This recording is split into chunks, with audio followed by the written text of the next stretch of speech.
अंतरिक्ष की बेटी सुनीता विलियम्स की रोमांचक यात्रा।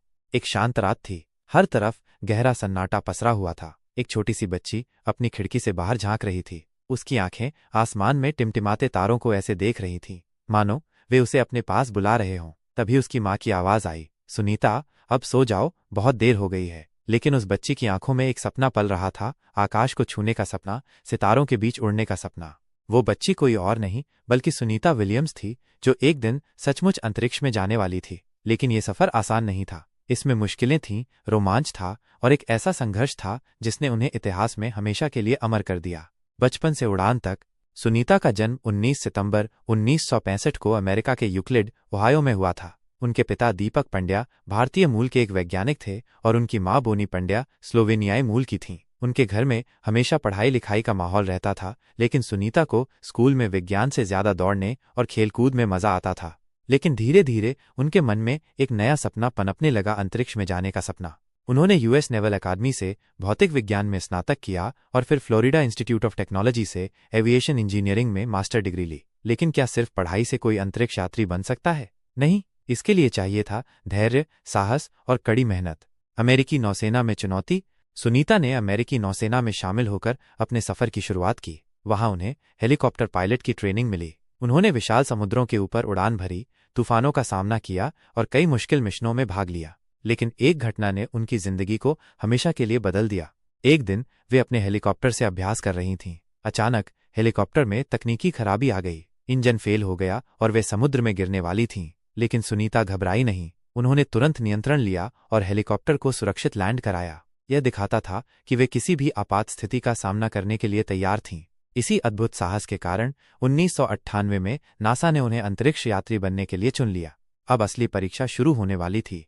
पहला अंतरिक्ष मिशन STS-116 2006 10 दिसंबर 2006 ये दिन इतिहास में दर्ज हो गया। नासा के केनेडी स्पेस सेंटर से डिस्कवरी शटल अंतरिक्ष की ओर रवाना हुआ। उसके अंदर बैठी थीं सुनीता विलियम्स। जैसे ही स्पेस शटल ने उड़ान भरी, जोरदार कंपन हुआ। रॉकेट की गड़गड़ाहट इतनी तेज थी कि कान सुन्न हो सकते थे। उनकी धड़कन तेज थी, लेकिन आंखों में आत्मविश्वास चमक रहा था। कुछ ही मिनटों में वे पृथ्वी से कई हजार किलोमीटर ऊपर थीं।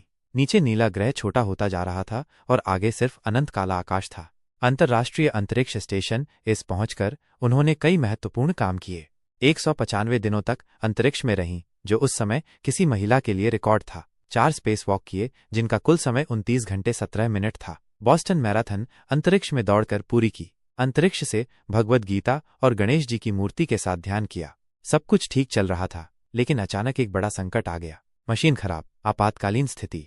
इसमें एक जरूरी मशीन खराब हो गई, जिससे बिजली की आपूर्ति बाधित हो सकती थी। बिना बिजली के पूरा स्टेशन खतरे में पड़ सकता था। नासा के वैज्ञानिकों ने तुरंत फैसला लिया, स्पेस वॉक करके मशीन को ठीक करना होगा। स्पेस वॉक आसान नहीं था। बाहर सिर्फ घना अंधेरा और शून्य गुरुत्वाकर्षण था। अगर कोई गलती होती तो वे हमेशा के लिए अंतरिक्ष में खो सकती थीं।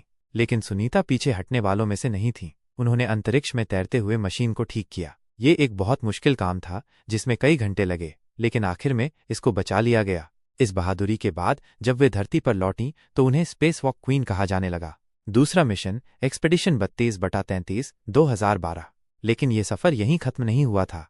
15 जुलाई 2012 सुनीता ने फिर से अंतरिक्ष की यात्रा की। इस बार वे सिर्फ यात्री नहीं थीं, बल्कि इसकी कमांडर थीं। उन्होंने वहां 127 दिन बिताए और 3 और स्पेसवॉक किए, जिससे उनका कुल स्पेसवॉक समय 50 घंटे 40 मिनट हो गया। उन्होंने एक बार फिर दुनिया को दिखाया कि लड़कियां भी अंतरिक्ष में कमांडर बन सकती हैं। धरती पर वापसी एक डरावना अनुभव। 19 नवंबर 2012 जब वे वापस धरती पर लौट रही थीं तो उनके स्पेस कैप्सूल सोयूज TMA-05M में एक तकनीकी खराबी आ गई। कैप्सूल को सही रास्ते से पृथ्वी पर उतरना था, लेकिन अचानक सिस्टम ने नियंत्रण खो दिया। अब वे सीधे पृथ्वी के वायुमंडल में गिरने लगीं, अत्यधिक गर्मी, तेज गति और बाहर जलते हुए प्लाज्मा के बीच। हर कोई डरा हुआ था, क्या सुनीता और उनकी टीम बच पाएगी?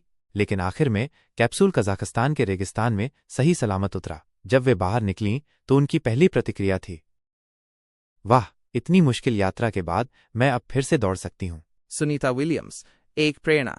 सुनीता ने कुल 322 दिन अंतरिक्ष में बिताए, जो किसी भी महिला अंतरिक्ष यात्री के लिए एक अद्भुत रिकॉर्ड था। उनकी कहानी हमें सिखाती है कि सपने देखने की हिम्मत करो, मेहनत करो और कभी हार मत मानो। तो अगली बार जब आप रात के आसमान में तारे देखें तो याद रखें, उनके बीच एक सितारा सुनीता विलियम्स भी हैं, जो हमें ये सिखाने के लिए चमक रही हैं कि कुछ भी असंभव नहीं है।